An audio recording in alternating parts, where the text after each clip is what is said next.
po namin na walang kalaban na mag-iisip ng masama laban sa iyo, sa iyong gawain, sa iyong mga anak, sa iyong mga lingkod na nagtatagumpay, kundi sila po ay napapahamak.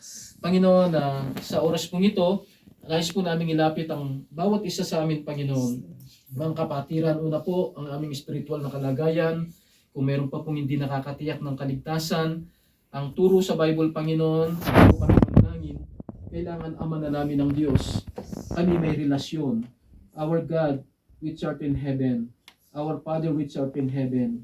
Panginoon, kung meron pa pong hindi nakakatiyak ng kaligtasan, nawa, even sa kanya pong sarili, kausapin mo siya, Panginoon, maunawaan niya ng paraan ng kaligtasan na hindi relihiyon, hindi mabuting gawa, kundi tamang relasyon.